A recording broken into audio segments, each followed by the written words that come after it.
Assalamualaikum warahmatullahi wabarakatuh. Perkenalkan, kami dari kelompok 3. Kami di sini akan menjelaskan fungsi hash atau arah menggunakan SH3 dan Mac.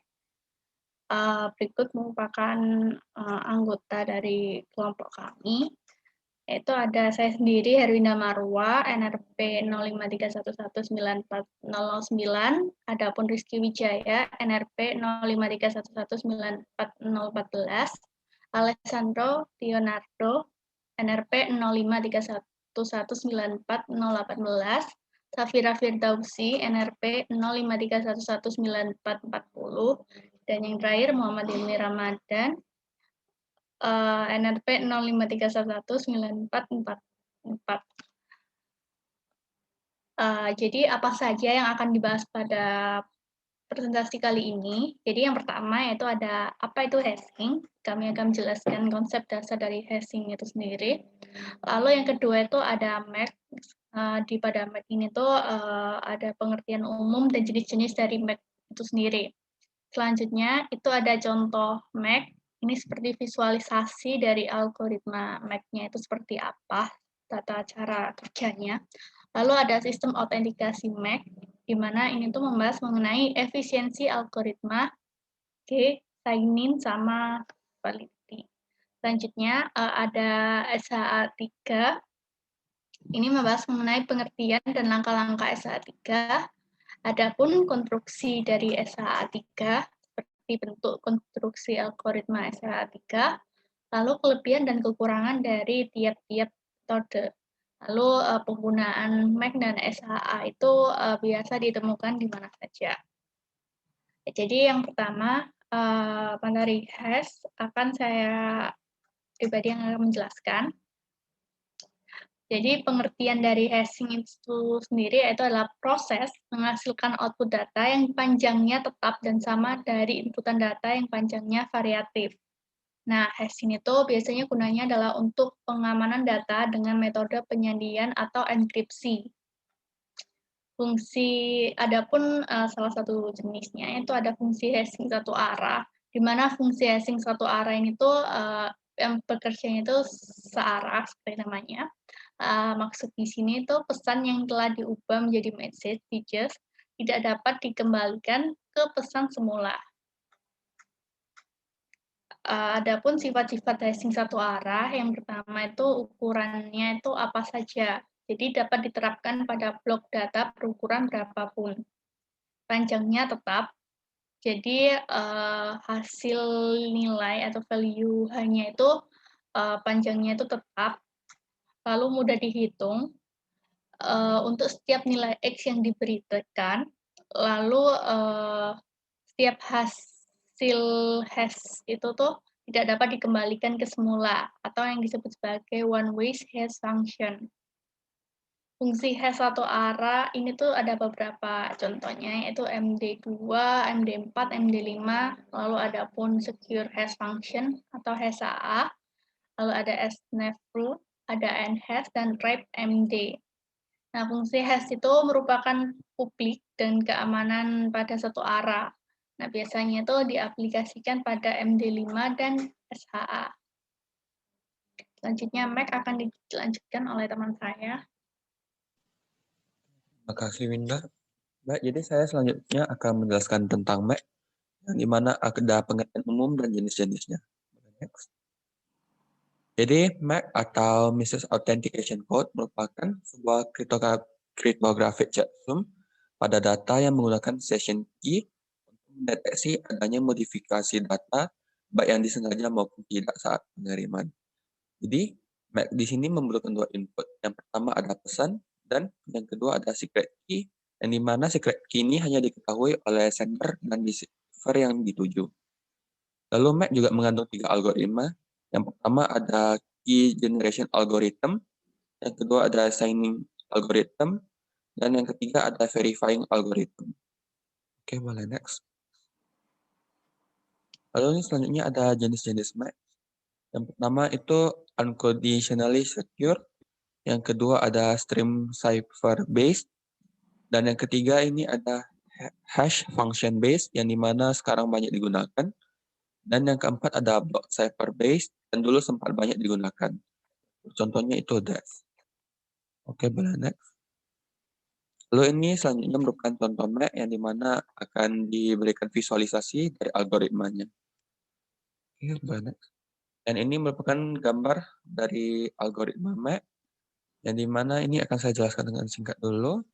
Yang pertama itu sender akan mengirim pesan, dan pesan yang telah dimasukkan pada algoritma MAC-nya. Jadi dia akan mengirimkan pesan dan data MAC yang dikirimkan melalui channel, yang dimana akan diterima oleh receiver, dan pada receiver pesan yang dikirim akan dicek juga data MAC-nya melalui algoritma MAC-nya, lalu nanti dia akan membandingkan data MAC yang pertama dan yang kedua. Jika tag datanya itu tidak itu sama, berarti message-nya itu dapat diasumsikan bahwa tidak mengalami perubahan saat pengiriman. Jika tidak, maka dapat diasumsikan bahwa pesan yang dikirimkan itu telah diubah. Oke, boleh next. Mungkin ini adalah penjelasan yang lebih rinci ya. Jadi yang pertama itu, sender menjalankan melalui algoritma MAC untuk menghasilkan tag data MAC. Yang kedua, pesan dan tag MAC itu kemudian akan dikirimkan ke receiver. Yang ketiga, receiver menjalankan bagian pesan dari transmisi melalui algoritma MAC yang sama, menggunakan kunci yang sama, dan menghasilkan tag data MAC kedua.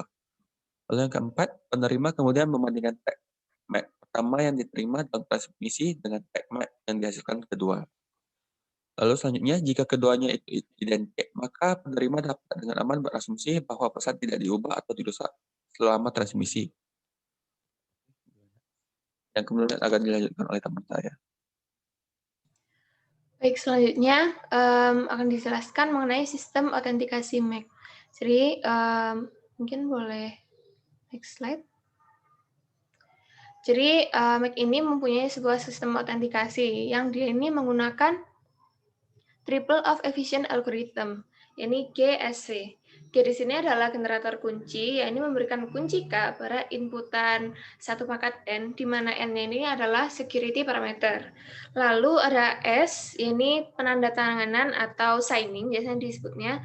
Ini tuh dia mengeluarkan sebuah tag T pada kunci K dan string yang memasukkan X. Lalu yang V-nya ini memverifikasi atau verify.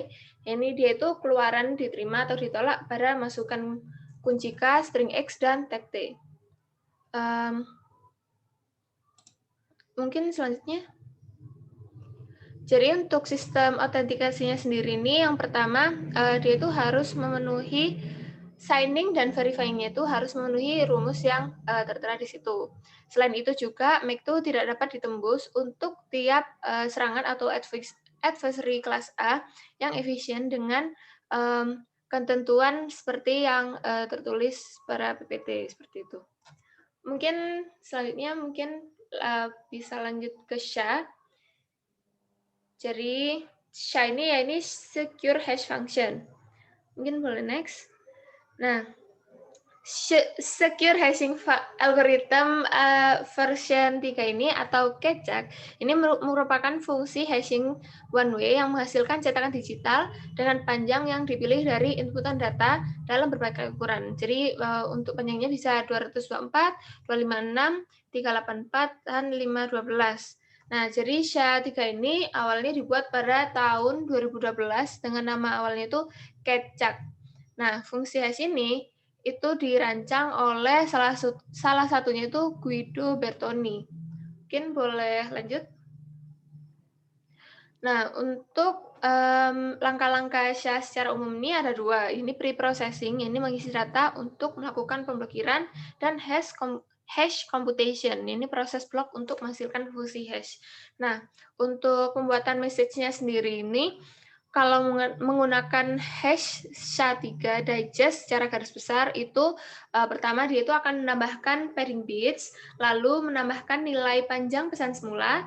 Setelah itu dia akan menginisialisasi buffer MD dan yang terakhir dia itu akan mengolah pesan dalam blok berukuran 512 bit. Nah, mungkin boleh dilanjutkan teman saya. Baik, terima kasih Vira. Selanjutnya saya akan menjelaskan dari konstruksi SHA-3. Nah, SHA-3 itu memiliki sebuah konstruksi yang namanya adalah response construction. Mungkin bisa lanjut dulu slide-nya. Ya, jadi kurang lebih gambaran dari konstruksi SHA-3 itu seperti ini. Jadi ada message-nya, ada output-nya juga. Nah, di sini kita secara umum dia itu menggunakan response F, PET, dan R. Nah, mungkin bisa lanjut dulu. Jadi yang terjadi itu pada response construction itu seperti apa? Nah, yang terjadi itu pertama, blok pesan XOR itu ke dalam state bit awal. Jadi dia masuk dulu sebagai state bit awal yang kemudian jadi di XOR-kan. Selanjutnya permutasi terjadi pada bitnya. Dan yang terakhir adalah menyebabkan input pada state hash pada tingkat tertentu dapat menghasilkan output yang memiliki tingkatan yang sama. Selanjutnya. Nah, ya di sini tuh menjelaskan sebetulnya dari gambar yang di awal tadi. Nah, mungkin bisa screen-nya pindah ke yang gambar awal dulu, yang response itu. Nah, di sini ada kan kita lihat di sini ada response F, PET, dan R. Nah, F di sini maksudnya adalah fixed length permutation, yang mana di sini tuh panjang tetap dari permutasi yang akan mengoperasikan dari B bits-nya. Kemudian PET-nya sendiri itu maksudnya adalah padding rule, yang biasanya dilambangkan dengan M buka kurung 2 PET B M, di mana M merupakan tanda dari pesan. Selanjutnya itu parameter R bits rate mendefinisikan sebagai kecepatan, dan yang ada juga rate R C bits sebagai capacity untuk mendefinisikan dari tingkat keamanan bernilai sama dengan B R dan C kurang dari B. Oke, bisa lanjut lagi slide-nya. Ya, selanjutnya algoritma response construction itu intinya memiliki syarat utama, yang mana R itu harus lebih kecil daripada B. Nah, selanjutnya ketika pada interface-nya, itu dapat didefinisikan sebagai rumus yang tertera pada layar, yaitu Z sama dengan response M, R, dengan M pada bagian dari Z, dan dikalikan 2, integer dari L, lebih besar dari 0, dan Z itu merupakan bagian dari ZL kalikan 2, kalikan P, kalikan dot, sama dengan M, PET, RM. Di mana hasil akhirnya adalah S sama dengan 0 pangkat B. Nah, untuk codingannya sendiri pada intinya adalah, itu yang pertama adalah perulangan dari I ke 0, I sama dengan 0 ke P terhadap R-1. Maka akan dilakukan oleh, yang dilakukan adalah S sama dengan S plus PI 0 pangkat B min R itu. Dan yang akan menghasilkan Z sama dengan nilai mutlak dari S. Seperti itu. Dan perulangan yang kedua itu terjadi ketika nilai mutlak itu kondisinya terhadap R kurang dari L. Maka akan dilakukan, intinya adalah mendapatkan sebuah nilai Z mutlak yang baru, yang mana didapatkan dengan dari rumus Z sama dengan Z dikalikan S pangkat. Oke, selanjutnya bisa dilanjutkan oleh teman saya. Baik, terima kasih. Selanjutnya adalah kelebihan dan kekurangan dari MAC dan SHA-3. Selanjutnya, yang pertama adalah kelebihan dari MAC atau Message Authentication Code, yang mana pada MAC fungsi hash dapat diganti dengan fungsi lain. Jadi pada MAC ini dapat menggunakan fungsi hash lainnya seperti SHA-1, 256, 516, dan lain sebagainya. Kedua, adanya pemotongan output pada saat pengiriman. Hal ini tentunya akan mengurangi kemungkinan serangan terhadap algoritma MAC ini. Kemudian untuk kekurangannya, operasi yang digunakan dalam Message Authentication Code ini masih sederhana daripada fungsi hash lainnya. Kemudian keamanannya sangat bergantung pada fungsi hash yang digunakan. Jadi apabila fungsi hash yang digunakan mudah untuk ditembus, maka keamanannya akan mudah ditembus juga. Begitu sebaliknya, apabila suatu fungsi hash-nya yang digunakan sulit untuk didekripsi, maka keamanannya juga sulit untuk ditembus. Slide selanjutnya. Selanjutnya adalah kelebihan dari SHA-3. Kelebihan yang pertama dari SHA-3 ini adalah dapat memvalidasi password, kemudian menghindari kesalahan pengiriman password dalam kondisi clear, Selanjutnya dalam SHA-3 sendiri akan memastikan data tidak berubah selama ditransmisikan. Jadi dalam transmisinya tidak akan ada perubahan data, misalkan pengirim mengirimkan hello dan receiver akan menerima pesan hello juga tanpa ada pengurangan. Kemudian dalam SHA-3 juga dapat dilakukan untuk mengenkripsi nilai hash sebuah dokumen dengan menggunakan private key, sehingga menghasilkan digital signature atau tanda tangan digital untuk suatu dokumen. Jadi dokumen yang dikirimkan dengan menggunakan SHA-3 ini akan kecil kemungkinan dipalsukan karena adanya digital signature pada setiap dokumen yang dikirimkan. Slide selanjutnya. Kemudian untuk kekurangan dari SHA-3 berbeda dengan fungsi hash lainnya.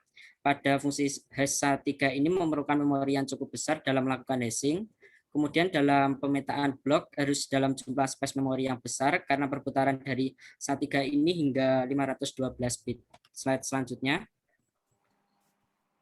Selanjutnya adalah contoh penggunaan dari MAC dan SHA-3. Selanjutnya, yang pertama adalah penggunaan MAC. Dalam MAC, salah satu contoh penggunaannya adalah untuk memverifikasi integritas dan autentikasi dari sebuah pesan. Kemudian dapat juga digunakan untuk melakukan verifikasi alamat email selama aktivasi atau pembuatan akun. Kemudian MAC juga dapat digunakan pada perangkat IoT karena lebih affordable. Kemudian fitur reset password, pada saat reset password ini implementasinya dalam link tautan yang hanya dapat digunakan sekali dikirim tanpa menambahkan server state. Selanjutnya,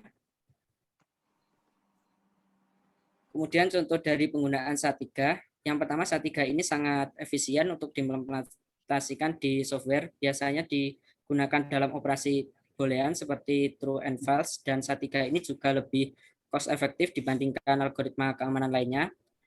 Selanjutnya, SHA-3 juga ideal untuk mengamankan embedded subsystem, sensor, perangkat elektronik konsumen, dan sistem lainnya yang menggunakan MAC yang berbasis kunci simetri. Selanjutnya saya kembalikan ke Herwinda kembali.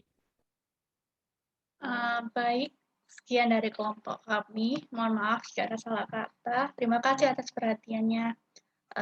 Wassalamualaikum warahmatullahi wabarakatuh.